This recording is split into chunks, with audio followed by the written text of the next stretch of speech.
12 years ago, Giant were one of the first brands to switch their XC bikes to the 29er wheel size, and they were very popular in South Africa. This is their latest edition. It's the Anthem Pro 291. The Anthem Advanced Pro 291 is a remarkably light 11.6 kg and is in fact one of the very lightest XC bikes on the market. Giant removed one of the pivots with this new Anthem and introduced what they call the Flex Point, which is a pivotless chainstay. It has Shimano XT brakes and an XT drivetrain, rolls on the super light XCR1 carbon wheel set, which has a wide 30mm inner.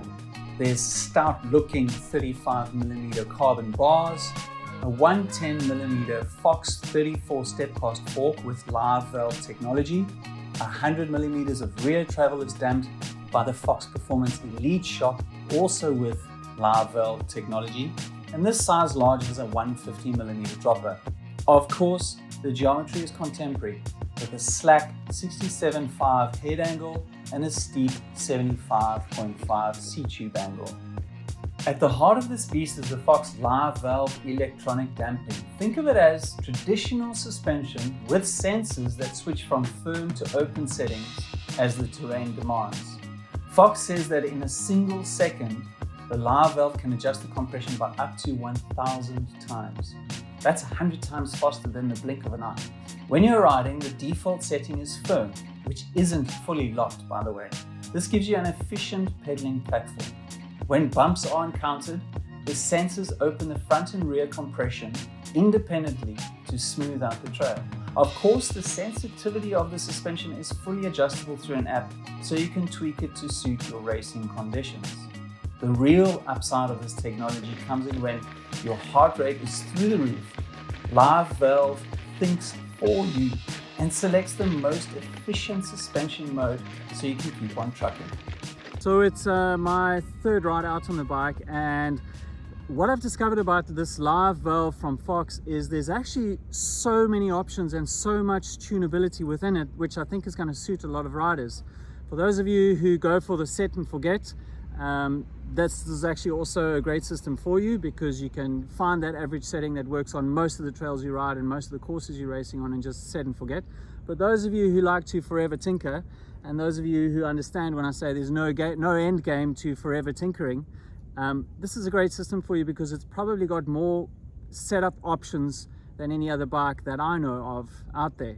So what I've done today is I've gone for the maximum recommended settings from Fox, maximum sag settings from Fox. So that's 30% rear and 20% sag on the front. And then I've gone for the second firmest setting of the 5 presets on the app. So it's the second firmest. And then I've gone for the maximum bump sensitivity on the app. So I'll just say that again.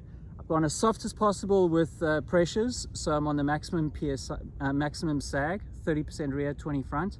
On the app, I've gone for the second firmest setting, which is called firm.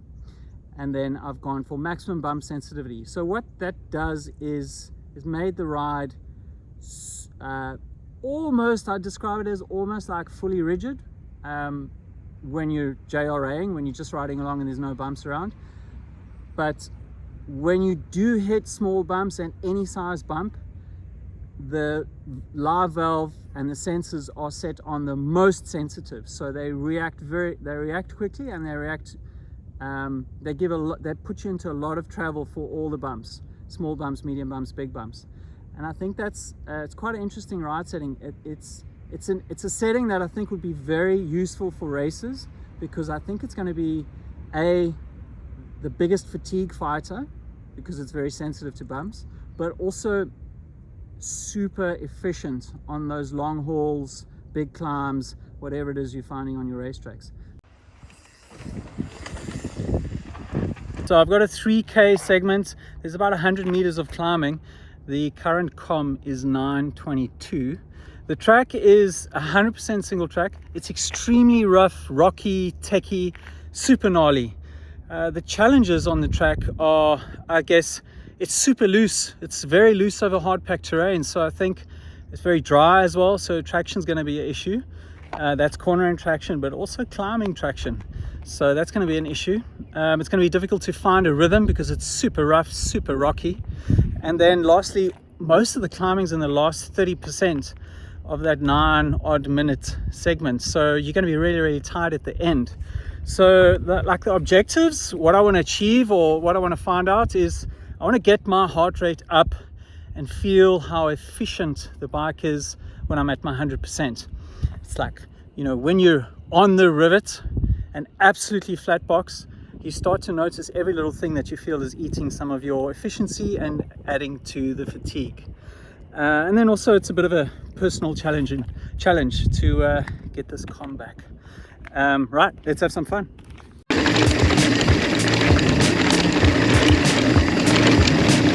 Oh boy.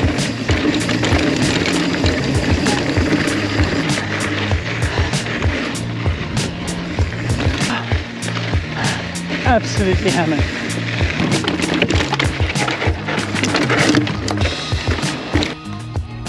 Okay, so I was about 22 seconds off, so no calm today, but I'm going to come back. Actually felt like I was about to reverse eat my lunch during that segment, so I'm headed home with my tail between my legs. But anyway, what can I tell you about the bike? I think a size large is actually perfect for me. Just Giant website says at my height 174 I should be on a medium. I think a large is actually perfect. Could do with like a 60mm stem or 55 or something. Longer stem will help you climbing, help you around switchbacks as well. Shorter stem, if your reach is right, shorter stem will help you with high speed stuff, downhills, techie stuff, when you need to hop over stuff. Anyway, just about the electronic suspension. So what I can tell you is when you're on the rivet, like I was there, it's incredibly comforting knowing you've got electronics making decisions on your compression settings. So that's the one thing I can tell you. Physically, what I could feel in that effort is there's not much wallow in the suspension. So it doesn't seem, I mean, it's 110 fork, 100 rear, doesn't seem to be any wallow happening. You can't feel the electronics working at all. You can't feel when it's hardening, when it's softening. It just kind of feels maybe a little, in the settings I've got, maybe a little firmer than a bike like this would feel if it was a bit more open. But it's incredibly responsive to dropping watts. So that's partly because the bike is light, the wheel set's light, but I think this electronic suspension is incredibly responsive, and you're completely oblivious of it working. You can't feel it working at all, but there's no wallow, and when you jump on the pedals, you surge forward. Maybe not so much today, but when you're feeling good, like, you surge forward. Anyway, I want to get that calm.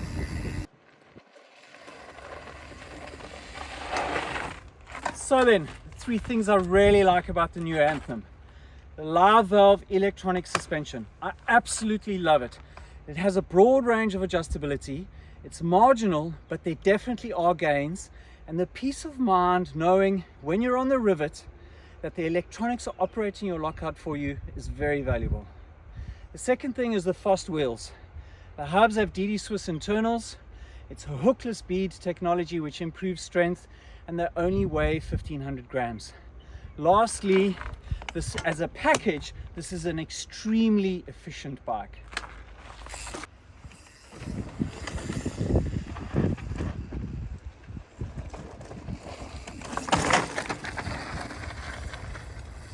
Right, summary then on the Giant Anthem. Very fast, super efficient bike. It's incredibly light. It's a great performance race machine. I had a lot of fun riding it. If anyone's got any questions, you're welcome to hit me up. Thanks for watching. Thanks for subscribing. I'll see you on the trails.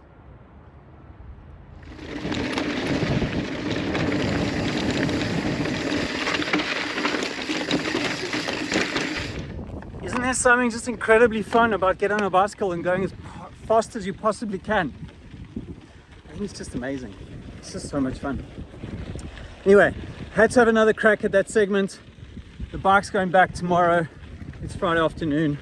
I twisted the throttle, went flat out. It was a success. The trail I'm talking about, if anyone's interested, I consider it a must-ride trail.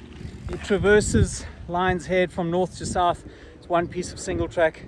Probably the most spectacular trail I've ever ridden. Check it out if you're ever in Cape Town. Great place to ride a bike, walk, hike, and just hang out. Peace.